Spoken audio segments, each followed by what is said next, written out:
Bought bone conduction headphones 2 weeks ago to wear while running.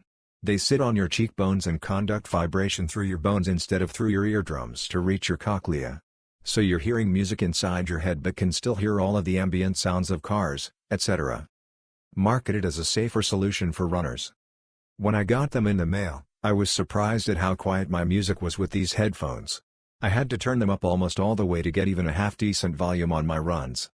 Turns out they were actually loud, I just couldn't hear the music over the ambient sounds of the city. Today I tried plugging my ears and listening to them, and the music is so loud inside my head. Unplug my ears and the perceived volume decreases. So, the flip up, I ran for an hour a day for 2 weeks with full volume music in my head. Without knowing. A few days ago I started noticing sound sensitivity, headache, and ringing in my ears. Yesterday I went for another run with music, and developed a headache part way through. Today I woke up to a splitting headache and piercing high-pitched ringing. It's lasted all day. That's when I realized what must have happened. That's when I tested my theory with earplugs and the headphones. I've had mild tinnitus for my entire life. I'm completely freaked that I may have permanently damaged my ears. TLDR, much stupid, possibly permanent consequences to my hearing. Don't be like me, kids. I was once a taxi dispatcher. This is the tale of when I was on the receiving end of malicious compliance from a driver who we shall call Bob. Background. We operated in a crappy town where fuel was notoriously expensive and nowhere more so than the only 24 hours garage. If at all possible we would give vehicles known to be low on fuel a job going to one of the nearby towns where fuel was much cheaper. If we couldn't they would be instructed to put £10 in at the expensive garage to keep them going. Drivers were told to tell us when they were low, on the red basically, and to remind us again when the light came on. So enter Bob who shouts me to tell me he needs fuel. I put an F next to his call sign on the book to remind me he needs fuel. Sometime later he says his light is on, tell him the best I can do is get him near the 24 hours garage and give him a job to that side of town. He shouts me and says he's vacant and should he go and put fuel in? No, Bob. I want you to drive around until you've run out. Forget about him, he shouts me he's back in town 10 minutes later. I give him another job and carry on. About half an hour later Tango 1 to base. Number 24 Bob thinking he's forgotten the door number. I've broken down mate. Okay what's happened? Any warning lights? No it's just died on me mate, turns but won't start. Okay I'll ring, mechanic, and get him to come out. Okay, get him to bring some fuel. Cold realization sets in. Bob have you run out of fuel? Yes. Didn't you put some in? No, you told me to keep driving until I ran out, so I did. Edit, I had to take fuel out to him and get him going again and he didn't really lose out on money as he was up and running again quite quickly. When I was a little kid, 2 of my friends ganged up for absolutely no reason and put my friend's favorite earrings in my backpack. Then they wrote me 2 to 3 letters about how I was a thief and how they used to trust me but not anymore. I was genuinely confused until their one friend who knew told me it was them all along. They admitted it and apologized mildly, but my petty little kid self was not so forgiving. I pretended to forgive them and called them over to my house a week or so later. We played around, everything's all good. Then I, very slyly, literally dumped all my dolls, and I had plenty, half and half into each of their backpacks. When they were going to leave, I told my mom my dolls were missing and then whispered that maybe my friend stole them. My mom laughed and asked them if she could peek in their bags. They said whatever, they were busy finishing the last of some food. My mom opens their bags and out tumble my entire box full of dolls. My mom was shocked and I, a natural-born actor, sobbed about how they'd broken my trust. They said it wasn't them but then, isn't that what anyone would say? My mom sent them home and after that they were known as doll kidnappers at school. They knew I was taking revenge but couldn't say so because then they'd have to tell everyone that they'd tried to frame me for no reason at all. Petty for petty smile. So this happened a few hours ago and needs a little explanation before I get into the main meat of the night. I work in a truck stop and we have showers that are given free for every 50 gallons of diesel when the loyalty card is scanned. To redeem this you need to register the card before we give you the free shower. Registering it is really easy and can be either called in or done online in less than 5 minutes. The meat. A customer came in today and paid for his diesel and asked to get a free shower. I asked him if he had registered the card and he said yes. So I input the shower option and asked him to swipe his card, and it came back with error code register card, which obviously means the card wasn't registered after all and needs to be registered. I explained this to him and he starts getting upset with me, saying just to give him a free shower, but I had been told earlier in the day that customers have to use their shower redeems from the card for a shower, so I stuck to my guns that he has to redeem it. He starts getting angry with me, saying it's activated and he gets free showers all the time and how he gets $500 worth of fuel a week. I responded with the same thing: he needs to register the card before I can do anything more for him, so he starts shouting and berating me for following the company policy. I looked him in the eye and tell him the time has spent arguing with me, he could have already registered the card and been done with this. He ended up walking away and went to another worker who has worked at the store longer and started getting upset with her about it, and she told him she would register the card if he could write his information down and it would be taken care of by the end of the shower. Normally I would have registered the card for him, but he kept telling me how he didn't have the time to do it himself and there was a few people behind him waiting to pay for their fuel so they could get on the road or come get their showers themselves. I apologized to the other customers in the line and got them out of the door. The final guy in line wanted a shower, so of course I asked if he had our rewards card and if it was registered, and we both busted out laughing. TLDR, guy wants shower but won't follow company policy and spends 5 minutes arguing with me even though he could have done it in that time. No, we do not. Sorry. Calls back later. Idiot, oh yeah, it's something something, BSA/service dog, for X person. So yeah, we can bring it. Me, sorry, but once you distinctly identify your dog as a pet and not a service dog, you cannot retract that by calling back. Idiot, but it's a pet for X person condition.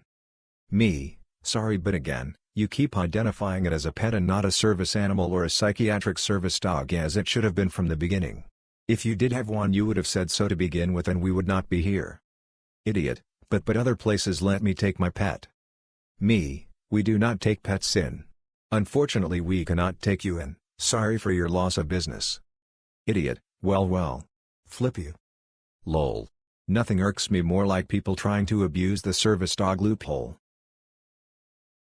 Transcription: after putting a few stitches in a middle-aged guy's scalp, the family asked if he was okay. The attending joked that his brain was still inside. The family were stunned by this news. I, the medical student, spent the next half hour informing the family that the brain was inside the skull and that a person couldn't live without one. They thought that the brain was just a turn of phrase to reflect a person's common sense rather than an actual organ. Sort of the same as what they thought about the heart. Comment from a 5-year-old thread, and I don't know if this has been posted here before, but this is clearly quite Kevinish.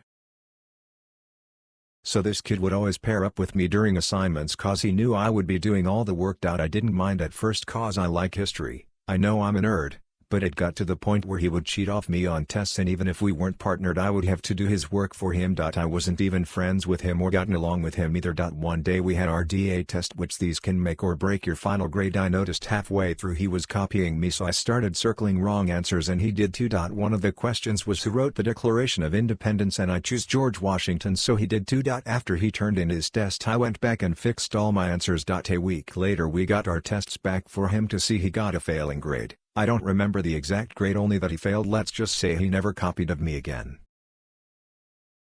This morning I was lying awake early in bed and happened to check my email.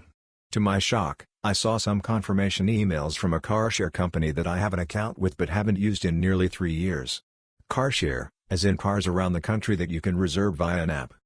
There was a reservation for 8 a.m., an email canceling that reservation, and then another email for a reservation for 6 a.m. I immediately went into panic mode, re-downloaded the app, logged in and cancelled that 6 a.m. reservation with just minutes to spare. Can't be cancelled after start time. I then proceeded to change my password on the account. In hindsight, I probably should have changed the password first and then cancelled the reservation, because when I was done there was another confirmation email for a new reservation starting at 5:30 a.m. I called customer service, who TBH wasn't very helpful. Send an email, they said. A little after 8 I called again and explained what happened. They assured me that I wouldn't be charged for the reservation. I ended up closing the account as I have no use for it anymore. I was completely surprised by another call, shortly after 11, from someone from the company. Thanks to my quick action, they were able to track down a car with 2 people in it and then over the police. He asked how I think this could have happened. I explained that this was probably the last account I still had with my old password that I used to use for everything. I have since gotten more savvy about passwords, but we were all young and dumb once, right? I feel like this kind of stuff happens all the time, yet nothing ever really happens. This time, the dude was busted. Of course, he should have killed the plan when he noticed I canceled the reservation, because clearly I was onto him and he must have known all the cars have GPS trackers. Then again, it takes a stupid person to do something stupid like this. I am now only slightly paranoid that he knows where I live and what I look like, but mostly I am just enjoying this justice boner. The flip-up starts with all this quarantine business. I live in the city with my wife, and for the duration of this quarantine, we figured it would be a good idea to go out to the second home in the desert with family. If we have to stay shut in, we might as well be shut in together, right? You know the saying about how sons find a wife that is similar to their mother? Well, it is true. My wife and my mother are very similar in mannerisms and how they look/dress. There is another thing to note, I am one of the least observant people in the world. My wife and I moved into the house and we set up our battle stations. For the entire duration that we have been here, no one has sat at my wife's computer, besides her, that is until today. I have always been a touchy person and my fingers are known to wander. I came up behind my wife while she was watching YouTube with headphones on, put a hand on her shoulder, and started to walk the other hand down her shoulder to start tuning Tokyo. Halfway into the shirt, something feels terribly wrong. I look down as my mom looks up at me with a horrified look on her face. Off-lip. I recoiled back in horror and embarrassment. I turn red with embarrassment and it dawns on my mom what just happened. She starts busting up laughing and my wife and sister come in and my mom tells the story, probably not going to live this one down for a long time. It has been over an hour and I can still feel that not right feeling on the tips of my fingers. DLDR, tuned Tokyo and reached a base that I have not been to with my mom in 30 years. My hands still feel wrong. This post came across my newsfeed and I thought I would post it here because you guys have proved excellent sleuths. In 1986 in Chesterfield County, Virginia, trash workers were unloading and found what appeared to be human remains. Despite DNA testing, this Jane Doe has never been identified. The Virginia State Police then contracted with a private DNA firm specializing in phenotyping and came up with the image in the link. Multiple locations are given including Charlottesville, Virginia and Baltimore, Maryland. Does anyone recognize her from any of the missing persons databases? This happened recently and I thought maybe I should share my experience. I was playing a game, specifically Metal Gear Solid 2. I was trying to do a no alert run, but I had already failed halfway through the game. I decided I would finish the game for the millionth time when I realized I had my laptop on the table next to me downloading some stuff. It only had about 3% left so I rushed to my room to put it to charge and while doing that, I had forgotten to pause my game and heart the alert sound. I dropped my laptop and rushed back to my living room a bit too fast, slid on some carpet, and heard a loud pop. Next thing I know, I'm on the floor clutching my left knee in place as I try not to move it as much because I know exactly what had happened. My kneecap came out of its socket and went right back in a little too fast. Now both of my knees are damaged. It took me about an hour to get up from the floor because of the immense pain. Doctor, I ran across my house to charge my dying laptop, only to run back across my house and almost completely break my left leg. English is not my first language so I'm sorry if my English doesn't sound natural. My boyfriend and I were going to smoke weed today. We like to consume wax/shatters instead of traditional flowers. When you dab the wax, you need to heat the chamber for about 30 seconds before evaporating and inhale it. So I was heating the chamber with a torch lighter. When it was close to the 30 seconds point, a small fly decided to go through the lighter flame, perished in the mid-air, landed on Chipotle napkins on the other side of the table and set a fire on it. It was an instant. A big flame appears a second later, and almost half of the table was covered by the fire. Our reaction was very quick and almost instinctive. He immediately pushed the burning napkins out of his table before the flame reaches his notebook nearby. I grabbed sandals and water bottles close by and we used them to put off the fire. This whole thing happened in like less than 3 seconds. We were speechlessly looking at each other for 10 seconds, traumatized and stoned. That was when the fire alarm in the living room went off and brought us back to reality. DLDR, a fly caught a fire from the lighter when we were smoking weed and landed on Chipotle napkins, burned half of the table and triggered the fire alarm. I am well aware of how COVID-19 works. I know that the mask is not protecting me from getting the disease if you have it, but it's protecting you if I do.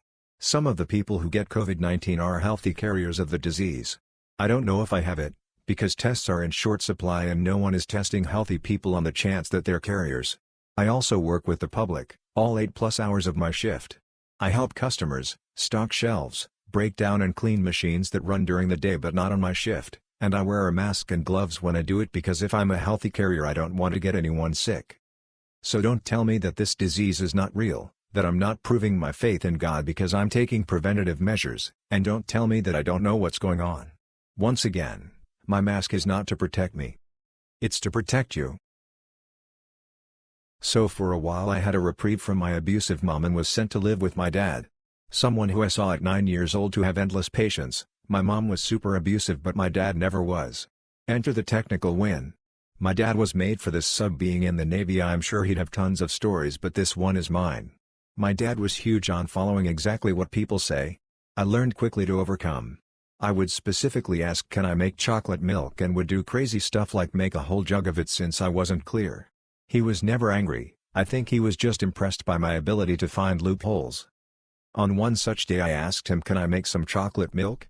And he responded you can make one medium-sized kid's glass of it, 1 spoonful of chocolate.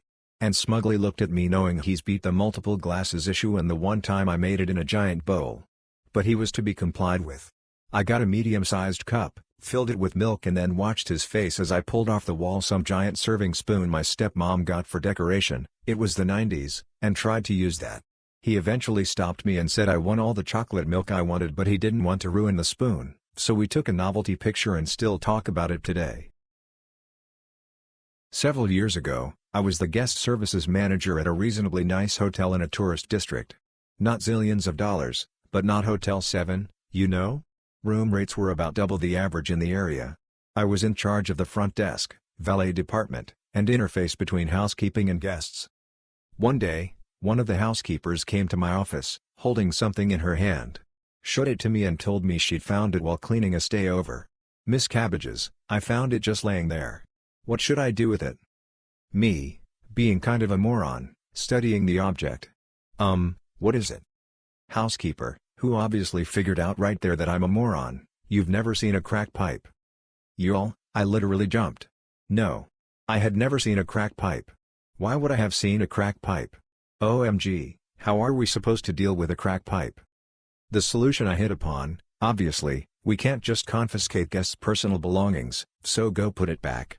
I locked out the room key, and left a message with the front desk to come get me as soon as guest returned to get the room rekeyed. A perfectly nice-seeming lady came in later that afternoon to get her card reprogrammed. I discussed our no-smoking policy with her, and emphasized that meant anything one might smoke. She left within the hour and didn't dispute that night's charge nor the extra cleaning fee. I just honestly couldn't figure out why one would pay $300/night for a place to smoke crack. Bless her heart, I hope she found better coping mechanisms. But now I know what a crack pipe looks like. You pull on both door handles not once but twice, to see they are locked, see the signs on both doors stating we are closed, press your greasy face on the glass of the doors to peer inside like a creeper, and then knock on the door, just so we can come to the door and tell you we are drive-through only. Then you ask, oh, I was trying to deposit a check, so you all still closed? What the F do you think? I'm usually level-headed, but my patience is running thin with stupidity as such, and my resting face relays the message, what planet are you on? How is anyone else able to not physically relay how stupid a person is? I work at a small-town coffee shop that has managed to adapt and stay busy during COVID-19 by utilizing a window for walk-up service. A regular problematic customer, let's call him TJ, is a typical middle-aged man riddled with toxic masculinity. He often makes female employees and customers uncomfortable with his comments. Lately he's been around a lot, being typical TJ. Today he came to our window and ordered a coffee. Cool, nothing out of the ordinary. A co-worker asked him if he would like to tip via our Square register. We normally don't verbally ask customers, but with the current pandemic we are not allowing customers to touch our iPad system. He proceeded to tell her to put 100, and reassured them he wanted to tip that much because he appreciates our hard work and effort and wants to chip in since our business has been a bit slower. Okay, I gave him that and almost have a change of heart about DJ. We both outwardly thank him and he goes on his way. I text my boss about this uncharacteristic interaction with TJ, and through their end of the register system she was able to look at the transaction. They noticed that not only was the credit card he used not in his name, but in his boss's name, on their company card. Typical TJ. What a D-bag. DLDR at bottom. Saw a life pro tip on speaking on behalf of the people behind the counter, and it reminded me of a trip to a coffee shop. This was a few years ago, but it still brings me joy to this day. My husband and I were waiting for our mobile order and the line was out the door due to a parade or school event nearby. The poor girls behind the counter were understaffed or someone was on their break when this Karen walks in. She's definitely too old to be rocking the Han Solo look, boots, leggings, and puffy vest. She also has a mobile order she's keen on destroying all in her path to obtain. It helps to note that this is when mobile ordering was getting way more popular in my area. Karen walks in and heads directly to mobile pickup area, coffee app pulled up on her phone, and flags down a barista by yelling, "Excuse me. I ordered my coffees 22 minutes ago. Where are they?" Barista, "I'm sorry ma'am, what's the name for the order?" Karen points to her phone screen, "I have a venti blah blah extra shots of blah with 7 pumps of gigantic idiot blah. Sorry, I can't remember the 3 drinks she ordered." Karen continues, "I don't understand why it's taking you guys so long. This is ridiculous. It's only 3 drinks." Barista, "I'm sorry ma'am, but I'll check on them. We have a lot of..." Karen interrupts the barista, "I ordered more than 20 minutes ago. Where are my drinks?" The barista turns around to try and find this horrible woman her drinks, and I had had absolutely enough of her nonsense. Me, interrupting Karen's rant, "Excuse me, but don't you see the line out the door? Don't you notice that there's only one poor girl taking orders and another making coffee? They are obviously understaffed at the moment and your attitude is not helping anyone's day. You need to cut these poor girls some slack.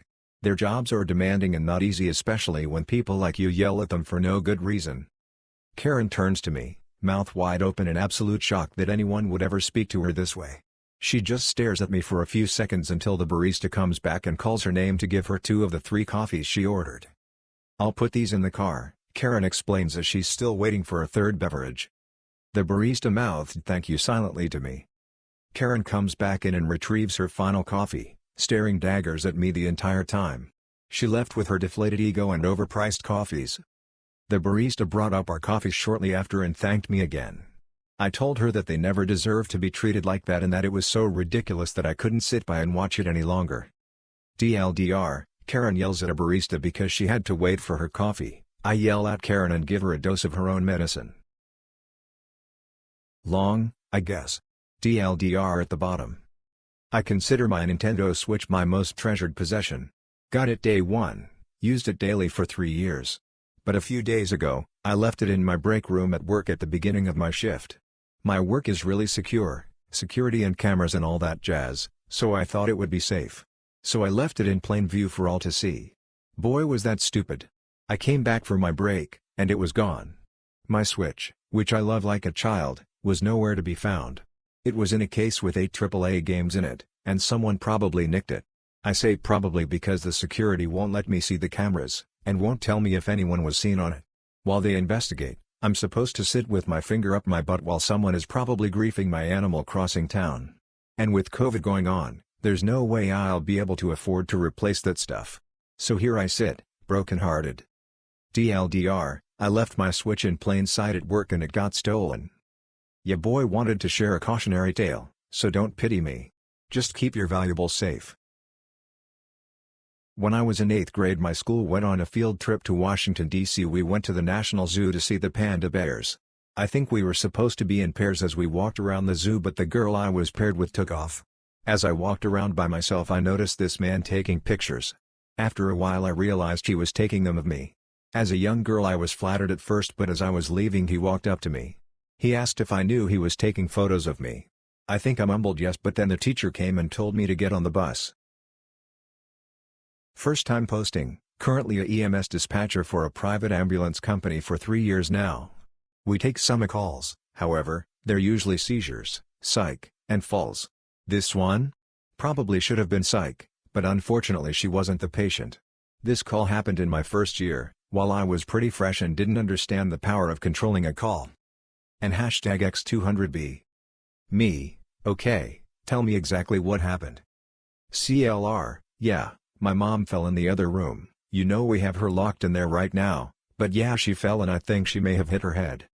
Me, okay, are you with her now? CLR, well, you see, she has dementia, and we live in a new home, so she is locked in there. You see, we can't have her wandering because of the bears that are around here. Me, have you gone to check on her yet?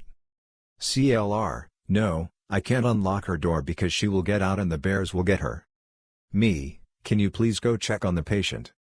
CLR, yeah, I think she might have hit her head, it sounded like she hit the end table, that's what woke me up, but even our big dog, insert large dog brand, is afraid to go outside because there are bears here at this new house. Please send the ambulance but make sure they get in and out quick because the bears will get them.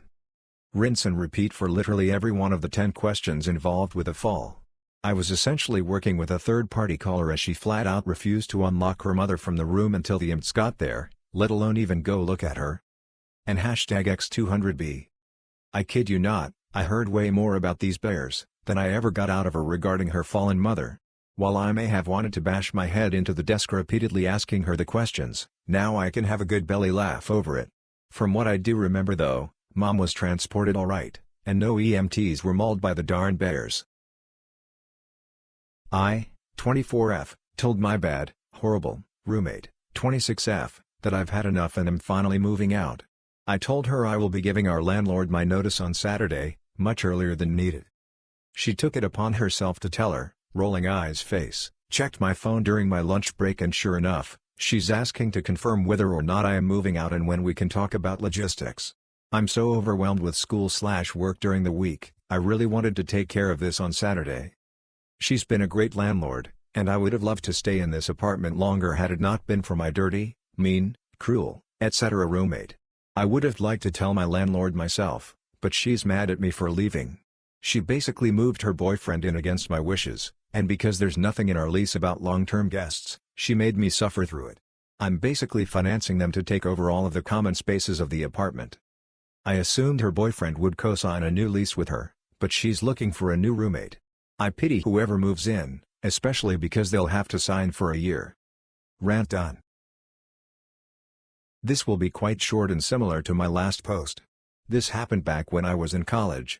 As I was in senior year, our course required all us seniors to be in business attire. In the Philippines, we have a form of business wear other than the typical shirt and tie.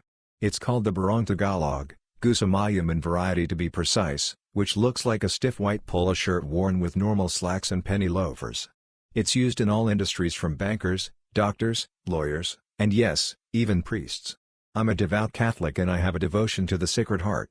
Part of that practice is that I often go to Mass on the first Friday of the month as that is the day of devotion. Since our university Mass schedule conflicted with my class schedule, I opted to go to a nearby church.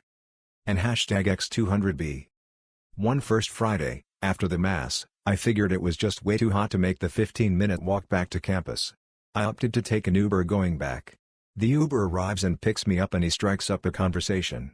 The first thing he asks is, "You came from Mass?" To which I reply, "Haha, yes sir. First Friday today." Now, I don't usually start it, but my attitude to rideshare driver chats are that since I'm riding in their car, if they decide to open up, I should give them a listening ear. They have it hard enough dealing with Karens every day that I want to give them someone that would listen to them no matter what. This driver opens up about his life, his family, his kids, his job, everything. I try to be as helpful as I can and I make conversation with him and offer what I can. I won't go into detail about what we talked about, but it was more of his concerns and uncertainty for his future. Loving family, good kids, etc. Anyway, we get to campus and I get dropped off right outside the administration building. As I get out, he yells to me from the car, "God bless you, Father. Please pray for me." It didn't hit me till after cause I only processed "please pray for me." I smiled and nodded at him before shutting the door. It was only after I had shut the door and he drove off that I realized the complete sentence he had said to me. Little did I know it. A few of my professors, who I was very close with, were at the driveway and they heard it and began laughing about it. I still had his number from the app and texted him, "I'm sorry, I'm not a priest." He replied back, "Oh sorry, brother? Ha, nope. But maybe someday." And #X200B. We still share that story today and can't help but get a good laugh out of it still. Again, Sorry if there wasn't any nuclear fallout, but I've been mistaken for a priest countless times. This is my second post. My first one was the old lady in the confessional, so I may decide to share more. I have other stories too where I was mistaken for a doctor, lawyer, banker, and even a professor in this very campus too, so if you want I can share more. Smile. It's more of a food service job, but oh well, still relevant. Okay, so I had a job for this restaurant in town as a waitress. I personally loved the job. It was a nice-sized restaurant, not too big, not too small. Also, it was in my hometown that doesn't have an abundance of Karens. About 2 years into the job, my aunt died from cancer and I went to her funeral. I gave my boss the whole rundown of what happening with 3 days notice. I got a call halfway through the service and I didn't check who it was because I was sobbing because my aunt was a great person and I miss her. Turns out it was my boss who called me to show into work after I told her that I was really messed up about losing my aunt and I'd be going to the service, so she can't call me to come in. The next day I walk into work and she fires me for not showing up and not answering the call and being disrespectful and insubordinate for not showing up. All I have to say is "Fire you, Janet." The strangest part is Janet was actually pretty nice the most of the time I was there. She would obviously have her days. Still, either way, F you, Janet. TLDR, I told my boss not to call me because I was at a funeral with 3 days notice. She did. I ignored it. She fired me the next day for not answering.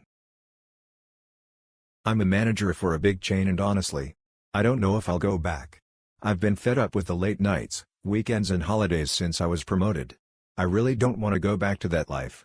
I also am worried about corporate making us do some ridiculous policies we just aren't qualified for.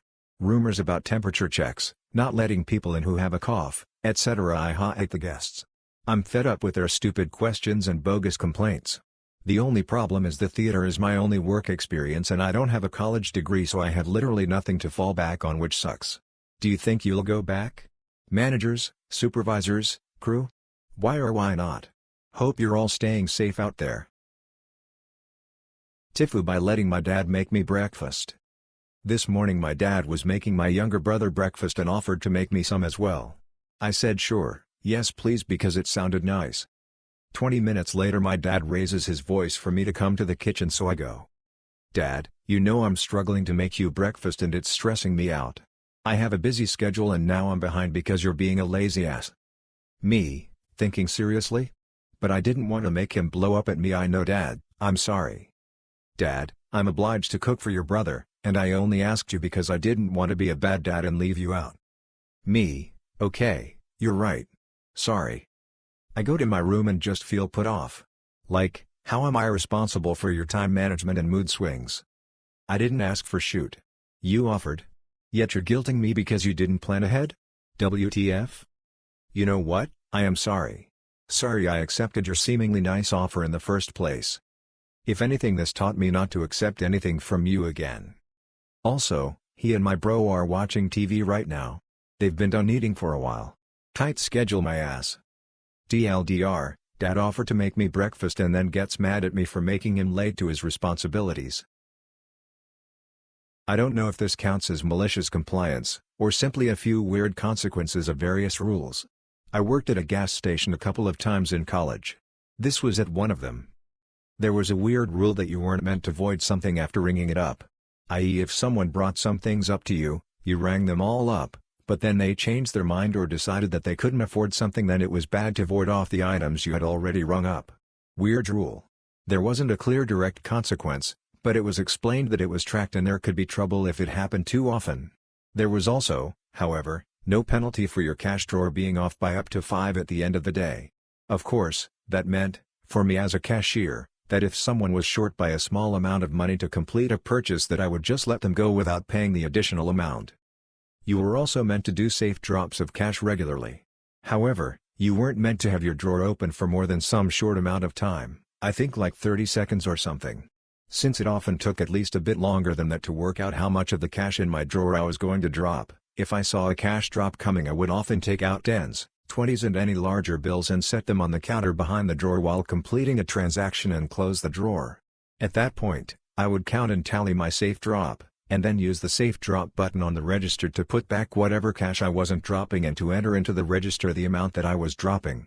Effectively, I had all of the cash out of the drawer and sitting on the counter unprotected for periods of time as a consequence of this weird rule.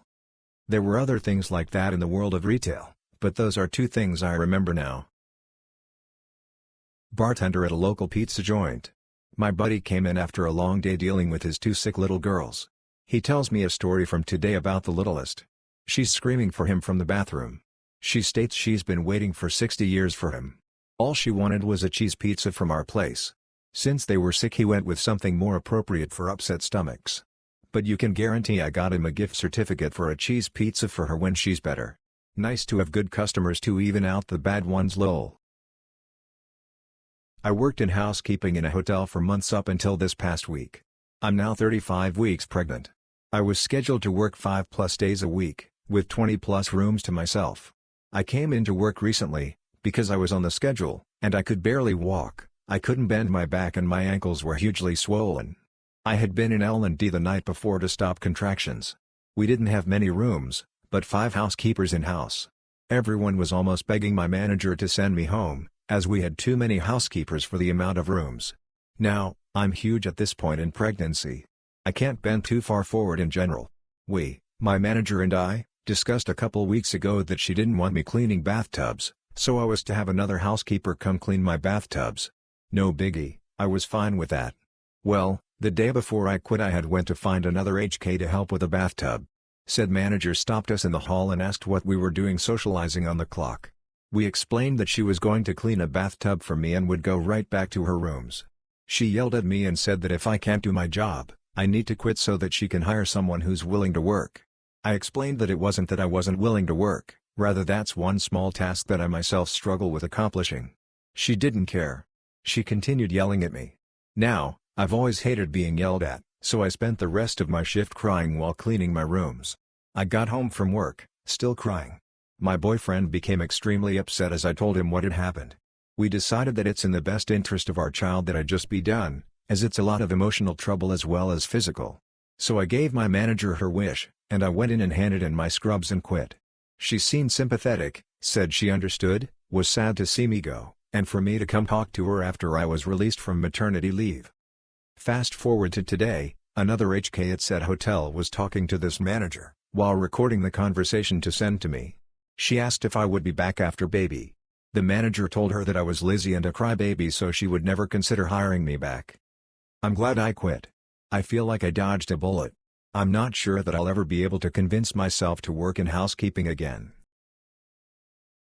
I worked in a small, bustling cafe during college that was set up with a single cash drawer, opened with a key, not electronically, with a touchscreen for input, but no designated cashier. We'd all just ring in whatever orders we were working on. Sometimes people would come in for a single cup of coffee, which was 2 even, or a latte, which was 4 even, so a lot of times we'd forget to ring a few of those in since we didn't need to make change.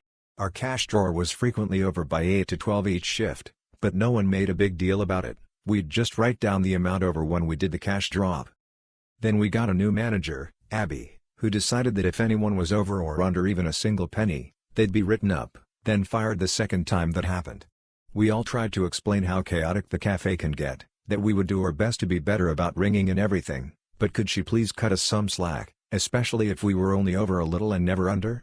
Nope, the next day she actually fired one of the girls on her first offense, just because I'm in charge and I can do whatever I want. Wordlessly we all started pocketing the overages and just adding it to the tip pool at the end of shift. Abby never noticed because we had to count out our drawer inside of a literal broom closet, by ourselves, at the end of the shift, and while doing that we also simultaneously would set aside any tips that came from credit card transactions, so we just started adding the overages to the same cash that was already going to be part of our tips. Abby continued to be a pain, so pretty soon our 8 overages turned into 40 to 80 overages, and we all ended each shift with an extra 10 to 15 each time. As far as I can tell, Abby never found out, and after I left the older girls were training the new girls on our system. While yes, I feel guilty about literally stealing from my employer, who was actually a nice guy, just absent, he failed to protect us from this new manager, even though we told him about some other crazy stuff that is happening behind the scenes, and frankly none of this would have happened had Abby not fired our friend without cause. Play stupid games, win stupid prizes. I have worked in mom-and-pop cafes the last 9 years of my life. I'm 25, and yesterday I officially quit. I was offered a part-time job elsewhere and for the first time in my life am not relying on tips. Serving has taught me so much about people in my young life and I am so grateful for the experience, but I feel so much relief. I didn't think I would have another job before I finished school and this new job fell into my lap and it's such a blessing. Anyways, I just had to share with those who could appreciate it.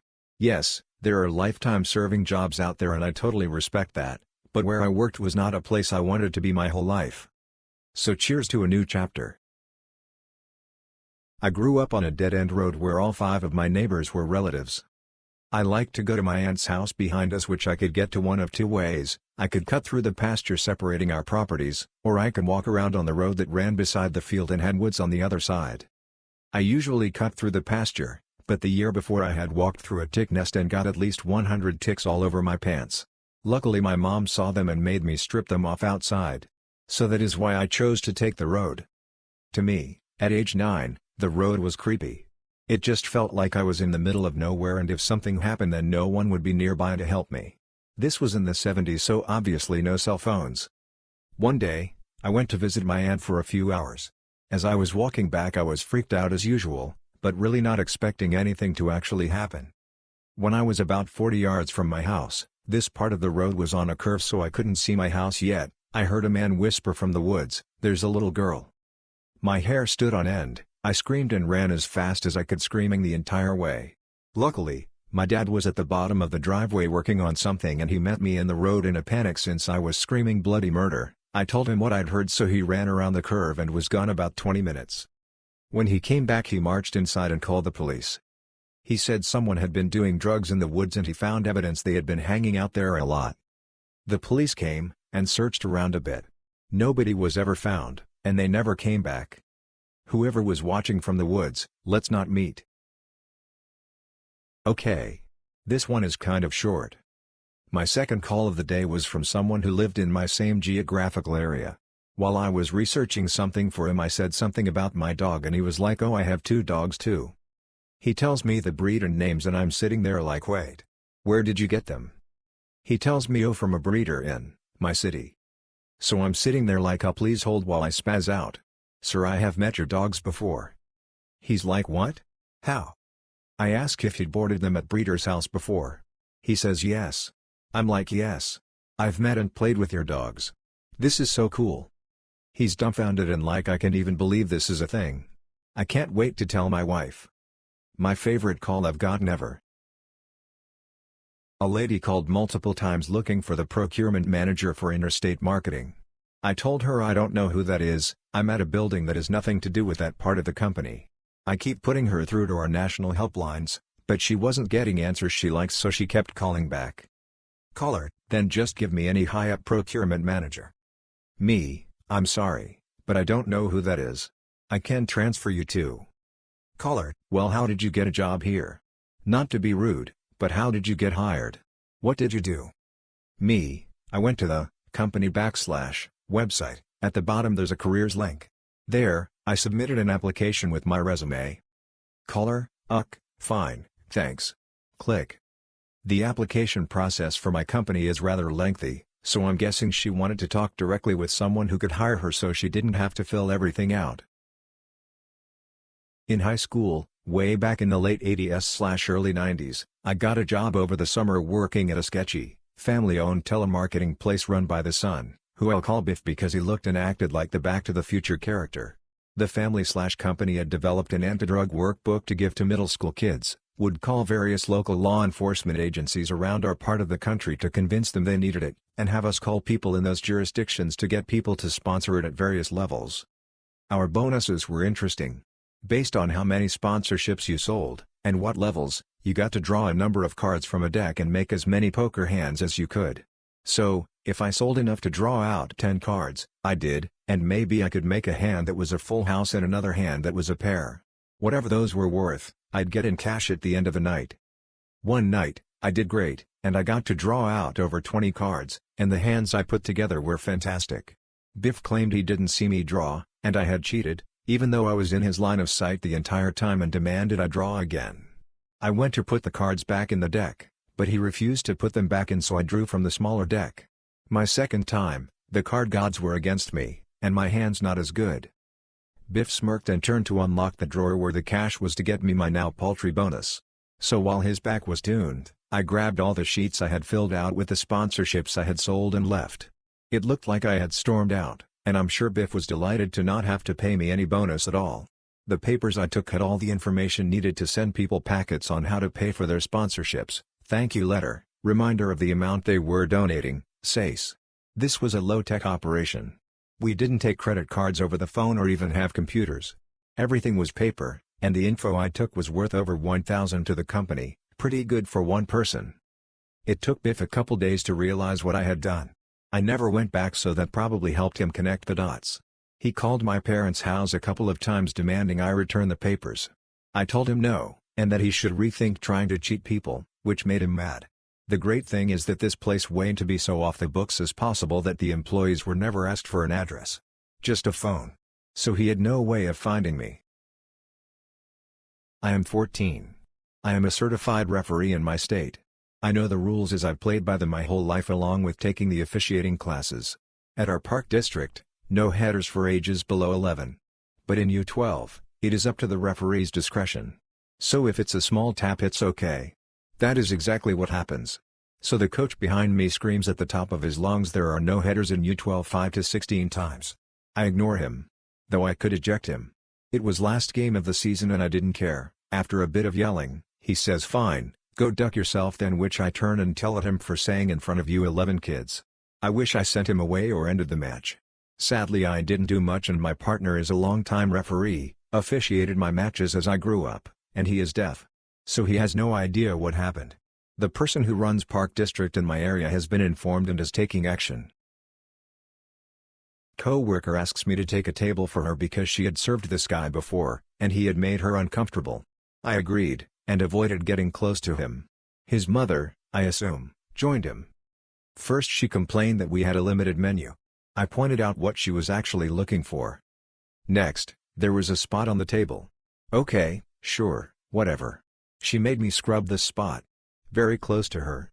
Too close for comfort.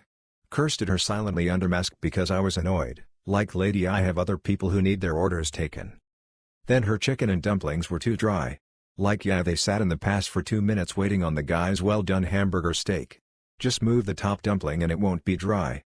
But no. She wants dumpling juice.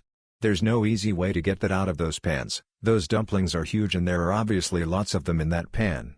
Had to suck up to the line to get them to not gripe at me. Then they have the audacity to leave me too. Maybe I was just having a bad night, I don't know. Maybe I made a bigger deal of it than it really was. I'm just glad it's over. Also I cussed out another co-worker who whined and complained all night about being in the weeds when she had 3-4 tops total. It actually happened yesterday, but I only realized today how bad it was. Last night, I was cooking baked potatoes, following my mom's recipe. The recipe said I could add a little bit of garlic to add more flavor to the potato. Well, I love garlic, so I ended up adding more than a little bit. As a result, I've been smelling like garlic for the past 24 hours. Not only my breath, but also my skin, my sweat, my hair, every single part of myself smells like garlic now. I've showered 3 times already and it just doesn't go away. None of the solutions I've found online has worked, I still smell like garlic. My sister and my cats have been avoiding because the smell is just that bad. I don't know what to do anymore. DL, doctor, I cooked with way too much garlic and now I stink.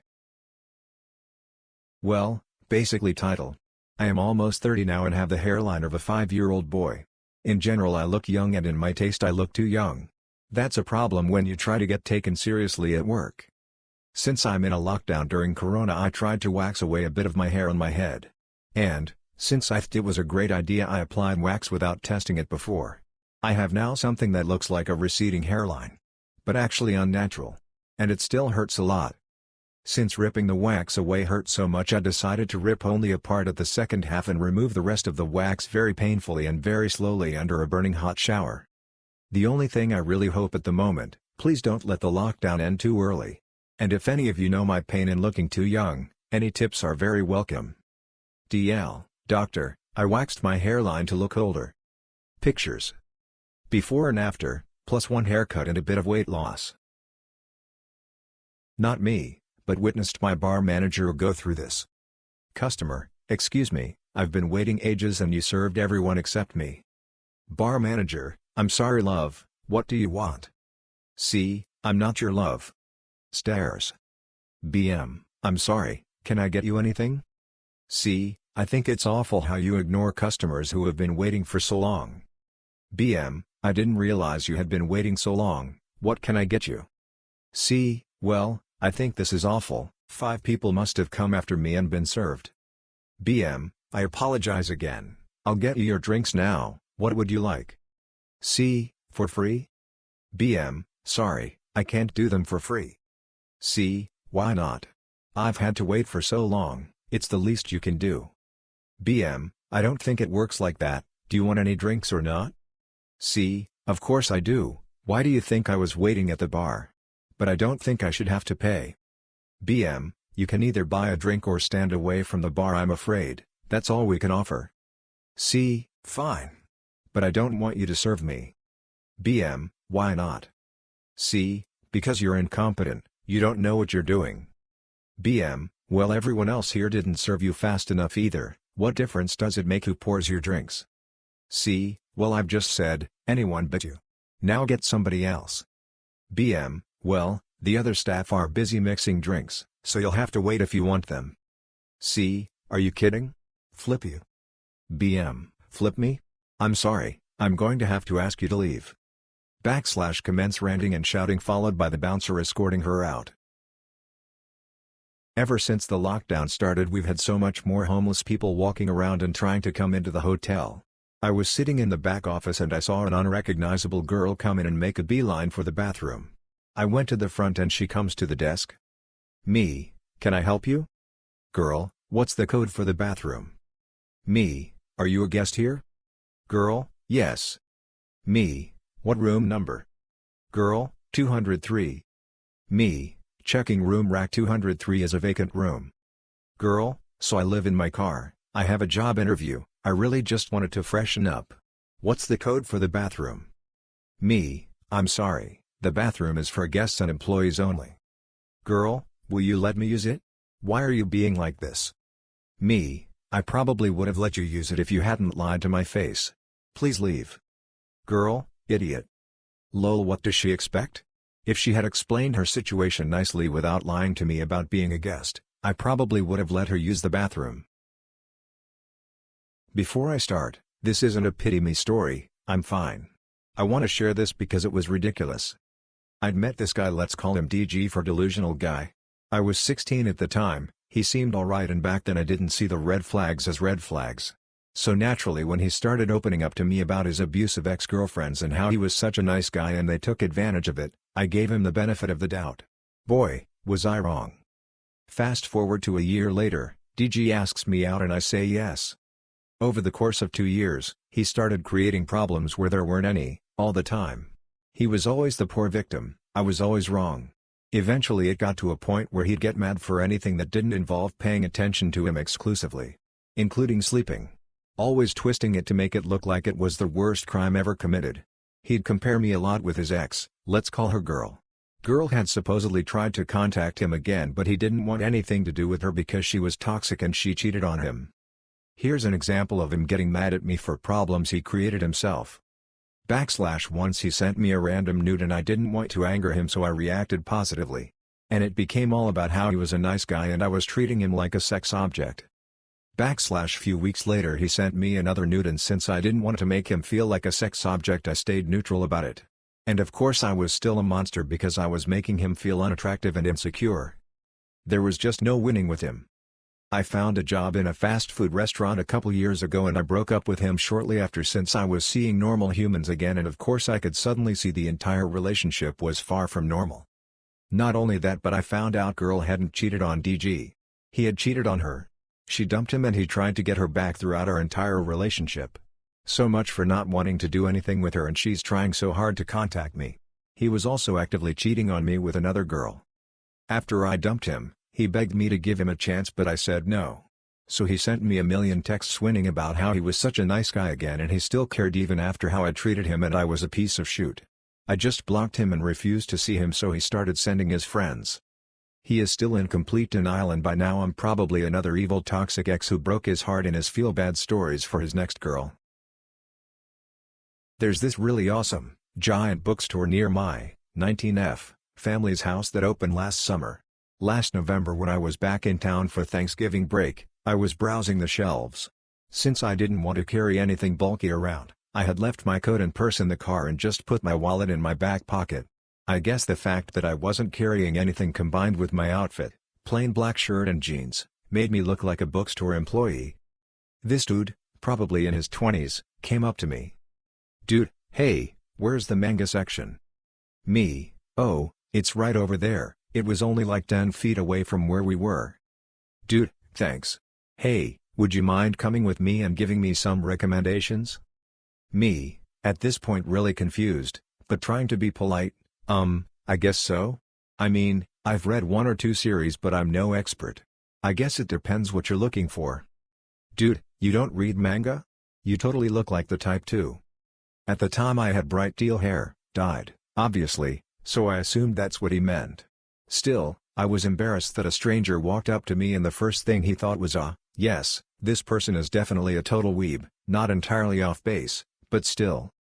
Me, no, I don't really. But I could try to help you find something, I guess. Apparently I looked so uncomfortable that the dude had an epiphany. "Dude, you work here, right?" Me, "What? No." It was his turn to be kind of embarrassed. He just said something quickly about a misunderstanding and walked off. Can't blame him too much though, because after that 2 more people came up asking if I worked for the bookstore. I'm never wearing a plain black shirt and jeans there again because apparently I radiate the aura of a bookstore employee. I work for a restaurant and my boss gave me a gallon of Dawn dish detergent. The supplier accidentally sent her the wrong soap over a year ago and she wanted to get rid of. It's 6 a.m. because I work third shift. I throw it in the back of my car deciding I'll get it later after I've slept a bit. I come back to my car after some much needed rest and smell a very strong cleaner smell. Apparently it fell and the cat busted and now I have a huge mess to clean up. Story of my life lol. On a good note, at least my trunk didn't have anything in it and now my car smells really clean. Any suggestions on how to clean up such a huge mess without making a humongous mess? I have a shop vac, but I live in an apartment and have nowhere to plug it in outside. Don't want to make any huge soap bubble explosions. TLDR, I spilled a whole gallon of dish detergent in the trunk of my car. TLDR, thousands of shop-level employees got laid off based on a computer algorithm the corporate office designed that doesn't factor in seniority and gives preference to certain employees. Store managers and corporate office employees were not affected at all by these layoffs. Please feel free to ask me any questions, I have lots of free time now. And #X200B. I work at a Take 5 oil change, same thing as Jiffy Lube, for 5 years and was terminated yesterday along with 1,000 other lube techs. All the stores only have 1 to 3 people working there now. Nobody at the corporate level got let go, all the store managers are still working, and the rest was left up to a computer algorithm. I took pictures of our company's organizational charts in ADP before they locked me out, showing that corporate employees were not affected at all.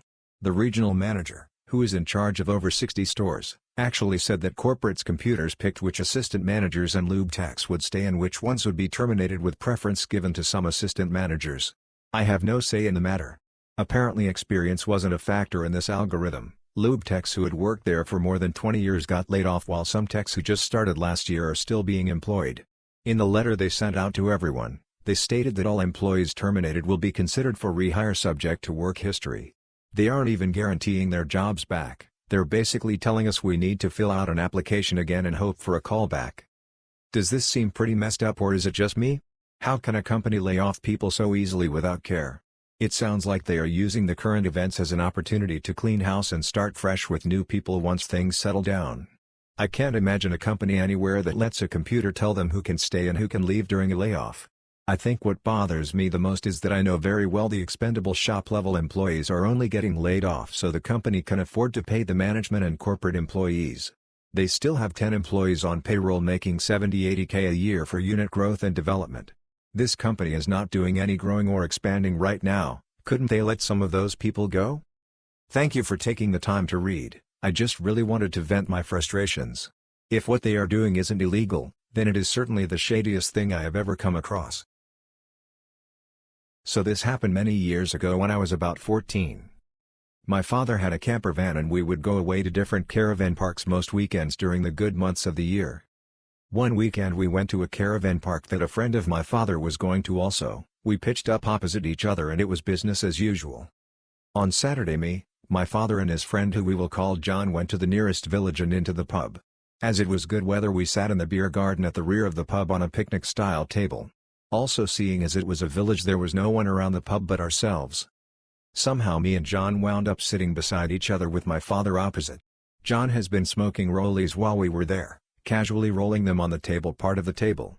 Then I noticed him rolling one on the seat part between him and myself, so wondering what he was doing I glanced down to see he was now rolling a spliff, at which point he poked me hard in the ribs and said, "You mind your own business and don't look at what I am doing here." Time passed, spliffs were smoked and eventually it was time to leave. As everyone stood up from the table I noticed John drop a large piece of hash wrapped in tinfoil out of his pocket. What did I do? I minded my own business. We went back to the camper vans, and after maybe an hour I noticed John walking around looking under the chairs and on the floor for something. So I asked my father what he was looking for and he said John has lost his hash. To which I replied that must be what he dropped in the pub then.